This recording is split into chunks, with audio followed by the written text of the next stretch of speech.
আসসালামু আলাইকুম, আমি পায়েল। আজকে নিয়ে এসেছি একটি নতুন রেসিপি, ডিম সর্ষে পোস্ত। আপনারা বাড়িতে অনেক রকমভাবেই ডিম খেয়েছেন, এইভাবে একবার ট্রাই করে দেখতে পারেন। এখানে আমি রান্না করার জন্য একটি পাত্রে 4টি ডিম সিদ্ধ করতে দিয়েছি এবং কিছুটা পরিমাণ লবণ দিয়েছি যাতে খোলাটিকে ভালোভাবে ছাড়ানো যায়। এরপর একটি বাটিতে 1 চামচ সর্ষে, 1 চামচ পোস্তর একটি পেস্ট বানিয়ে নিলাম। এখানে ডিমগুলি আমার সেদ্ধ হয়ে গেছে। এরপর ডিমগুলিকে ঠান্ডা জল দিয়ে আমি ছাড়িয়ে নিচ্ছি। ডিমগুলো ভালো করে ছাড়ানো হয়ে গেলে আমি মাঝ বরাবর কেটে নুন হলুদ মাখিয়ে নিচ্ছি।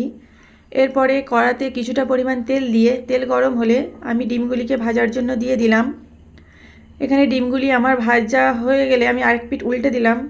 এখানে ডিমগুলি ভাজা হয়ে গেলে একটি পাত্রে তুলে নিয়ে আমি সেই কড়াতেই কিছুটা পরিমাণ তেল দিয়ে 1/2 চামচ জিরে ও একটা শুকনো লঙ্কা, একটা তেজপাতার ফোড়ন দিলাম।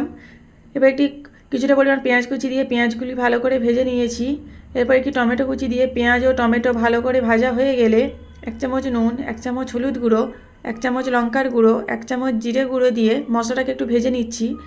মশলাটা ভাজা হয়ে গেলে এতে 1 চামচ আদা রসুন অ্যাড করলাম। এরপর মশলাটি ভালো করে কষানো হয়ে গেছে।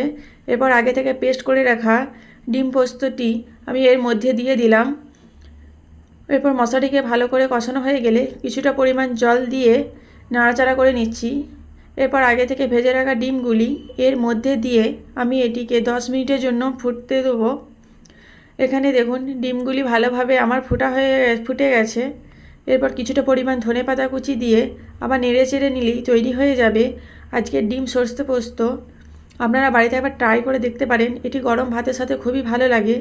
ভিডিওটি যদি ভালো লেগে থাকে চ্যানেলটিকে অবশ্যই লাইক, কমেন্ট, সাবস্ক্রাইব করে দেবেন পরের ভিডিও পাওয়ার জন্য। টাটা বন্ধুরা।